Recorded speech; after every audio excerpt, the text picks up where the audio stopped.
Here's an AFN News update for you. Happy Friday. I'm Bronson Woodruff. Rescue teams plucked Florida residents from the floodwaters of Hurricane Milton on Thursday after the storm smashed through coastal communities where it tore homes into pieces, filled streets with mud, and spawned a barrage of deadly tornadoes. At least 8 people were dead. Arriving just 2 weeks after the misery wrought by Hurricane Helene, the system also knocked out power to more than 3 million customers. It flooded barrier islands, tore the roof off of a baseball stadium, and toppled a construction crane.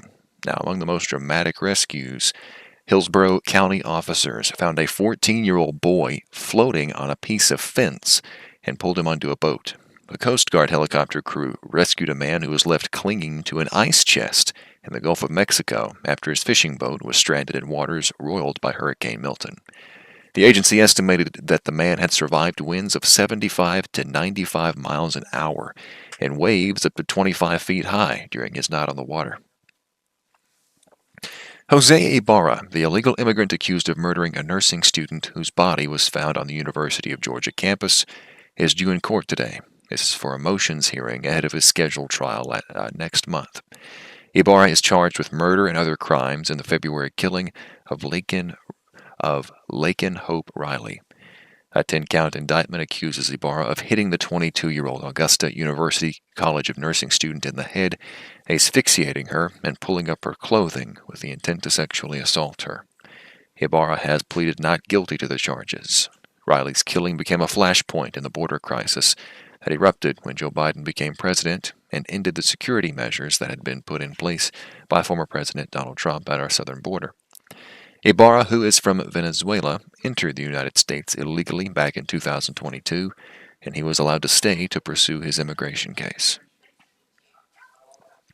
Authorities in eastern Tennessee continued today to investigate a container suspected of holding large amounts of dynamite. They're warning residents that evacuations will likely remain in place throughout the night. Scott Erland, who is the spokesperson for the Knoxville Police Department, released a statement and spoke to reporters publicly, rather. He told reporters today, quote, "Until we know more, we implore people to stay out of this area. We're still dealing with a volatile situation."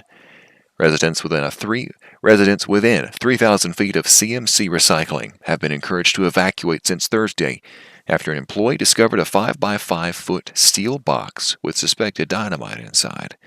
Erland said the employee was using a torch to open the box, and that caused the contents of the box to start smoking, prompting the employee to call the authorities. However, it was still unclear what exactly is inside that container. Americans' outlook on the economy soured a bit this month after 2 months of small gains. This is according to the University of Michigan's Consumer Sentiment Index released today. The index slipped down to 68.9 in October from 70.1 in September, which had been its highest reading since May. Joanne Sue, Director of Consumer Surveys at University of Michigan, said, quote, "Consumers continue to express frustration over high prices," end quote. According to numerous polls, the economy remains one of the key issues in the election campaign, with former President Donald Trump being favored by most Americans as the candidate who would be able to improve things. The Biden-Harris administration is held responsible by many for the sharp rise in basic commodities, such as groceries and fuel. That'll do it for this AFN News Update. Thanks so much for watching. Much more news from a Christian perspective is available on our website, afn.net. And a big thank you to everybody who donated for Share-a-thon to help American Family Association continue in its mission. Have a great weekend. I'm Bronson Woodruff.